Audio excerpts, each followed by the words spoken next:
এদিকে অসহনীয় গরম ও অব্যাহত লোডশেডিংয়ে বিপর্যস্ত জনজীবন।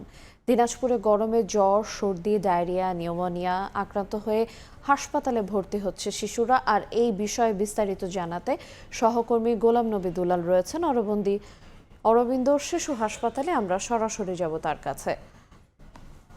ও প্রচন্ড গরমে মানুষের স্বাভাবিক জীবনযাত্রা কিন্তু যেমন বিপর্যস্ত হয়ে পড়েছে, পাশাপাশি কিন্তু এই গরমে সবচেয়ে বেশি দুর্ভোগ এবং কষ্টে রয়েছে শিশুরা।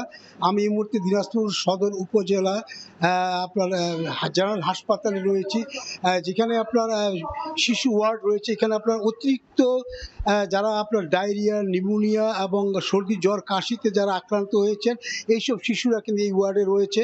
এবং আমরা দেখছি যে এখানে শয্যার সংখ্যার বেশি আপনার এখানে শিশু এখানে ভর্তি হয়েছেন, এবং ডায়রিয়া যারা আক্রান্ত হয়েছে তারা এই ওয়ার্ডে রয়েছেন।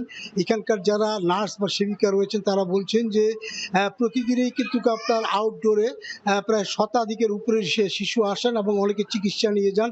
যাদের অবস্থা খুব একটা ভালো না তারা কিন্তু এই হাসপাতালে ভর্তি হয়েছে। আমরা দেখছি যে এই ওয়ার্ডে যারা আছে তাদের কিন্তু অতিরিক্ত শিশু আক্রান্ত হওয়ার কারণে তাদের কিন্তু আপনার ফ্লোরে রাখা হয়েছে, এবং এই জন্য নার্সরাও কিন্তু আপনার হিমশিম খাচ্ছেন।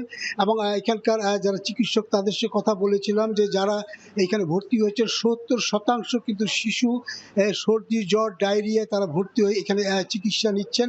এবং চিকিৎসকদের যেটা পরামর্শ, তারা যেটা বলছেন যে যারা আপনার বিভিন্ন সর্দি, জ্বর, কাশিতে যারা আক্রান্ত হচ্ছেন তাদের জন্য তারা বলছেন যে গরমে সুস্থ থাকতে অপ্রয়োজনীয় বাড়ির বাইরে না যাওয়ার পরামর্শ দিয়েছেন। এছাড়া শিশুদের সুতি কাপড় পরা এবং বেশি বেশি পানি পান করার তারা পরামর্শ দিচ্ছেন। এবং তারা যেটা আরেকটি বিষয় হচ্ছে, দিনাজপুরে আপনার যে শিশুর আক্রান্তের সংখ্যা অনেক বেশি। এই কারণে দিনাজপুর মেডিকেল কলেজ হাসপাতাল রয়েছে এবং আপনার সদর হাসপাতাল, অরবিন্দ শিশু হাসপাতাল সহ দিনাজপুরে 13টি যেটি আপনার স্বাস্থ্য কমপ্লেক্স রয়েছে।